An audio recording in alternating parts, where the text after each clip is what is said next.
माननीय सभापति महोदय, आपने मुझे महामहिम राष्ट्रपति जी के अभिभाषण पर धन्यवाद प्रस्ताव के लिए अवसर प्रदान किया। माननीय सभापति महोदय, भारत एक लोकतांत्रिक गणराज्य है और लोकतांत्रिक गणराज्य में एक आम जनता के हितों की रक्षा करना सरकार का एक परम दायित्व है। मुझे इस बात की प्रसन्नता है कि महामहिम के अभिभाषण में दुनिया की वैश्विक महामारी कोरोना 19 में विषय भीषण परिस्थितियों में भी कार्य करने वाले स्थानीय प्रशासन, चिकित्सा, नर्सेज, हेल्थ वर्कर्स, वैज्ञानिकों एवं उसमें सहयोग करने वाले सभी उद्यमियों के प्रति महामहिम द्वारा अभिनंदन किया गया। इसलिए मैं आपके माध्यम से अभिभाषण पर उनके प्रति धन्यवाद ज्ञापित करता हूं। मानवर, मैं आपके माध्यम से माननीय राष्ट्रपति के अभिभाषण पर इस बात का भी धन्यवाद ज्ञापित करता हूं कि भारत में कोरोना 19 में 150 करोड़ से भी ज़्यादा लोगों की वैक्सीन डोज लगाकर एक रिकॉर्ड कायम करते हुए दुनिया में सशक्त स्वास्थ्य सेवा के रूप में भारत एक सशक्त राष्ट्र के रूप में उभर कर सामने आया है। भारत में के नागरिकों में सरकार के प्रति सुरक्षा की भावना बढ़ी है और उनका मनोबल भी बढ़ाने का काम सरकार ने किया है। मैं इस बात का भी धन्यवाद ज्ञापित करना चाहता हूं कि देश के तमाम सारी महामारियों में जिन्हें हमने इतिहास में पढ़ा है और देखा है और हमने जो सुना है, उसमें से ऐसी भी महामारी आई कि लोगों के दाने दाने के लिए इस देश में मोहताज होना पड़ा है। लेकिन दुनिया की वैश्विक महामारी के दौर में मैं धन्यवाद ज्ञापित करना चाहता हूं कि महामहिम के अभिभाषण पर अपने सरकार के मुखिया के प्रति कि उन्होंने पूरी दुनिया में कोरोना से हिल जाने के बावजूद भी लॉकडाउन होने के उपरांत भारत के नागरिकों को उनके घरों तक सुलभ और निःशुल्क राशन पहुंचाकर उन्हें सम्मान के साथ जीने का अधिकार प्रदान किया। पूरे देश में कहीं भी कोई इस कोरोना महामारी से भूखा नहीं सोया।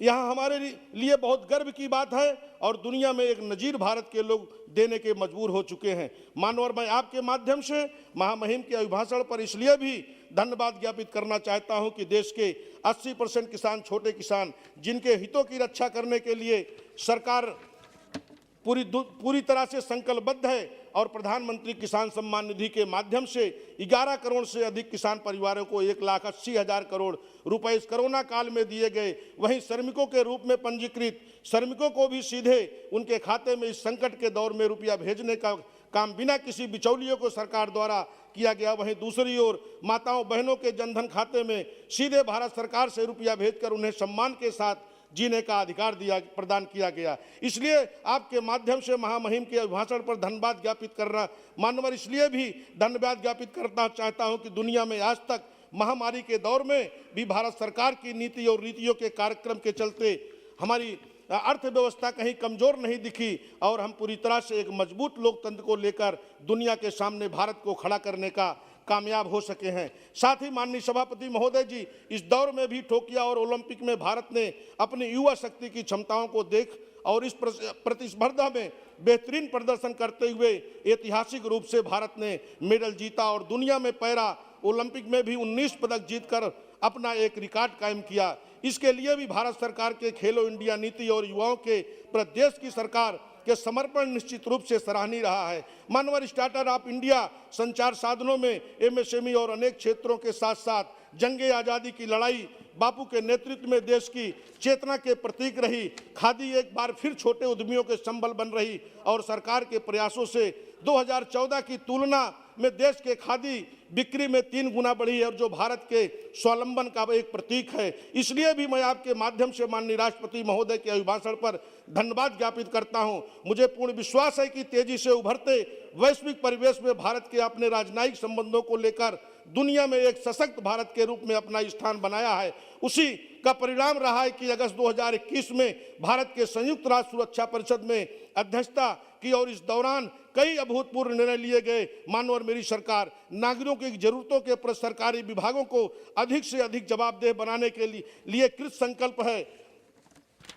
बकाया मामलों के निपटारे हेतु स्वच्छता के भारत सरकार के प्रत्येक मंत्रालय में जो विशेष अभियान चलाया गया, उसके लिए भी मैं आपके माध्यम से माननीय राष्ट्रपति महोदय के अभिभाषण में धन्यवाद ज्ञापित करता हूं। माननीय अध्यक्ष, माननीय सभापति महोदय, माननीय राष्ट्रपति के अभिभाषण पर स्पष्ट हुआ है कि मेरी सरकार देश की सुरक्षा के लिए दृढ़ संकल्पित होकर काम कर रही है और उसकी वजह से डिफेंस सेक्टर में विशेषकर रक्षा उत्पादन में देश आत्मनिर्भरता की ओर बढ़ रहा है।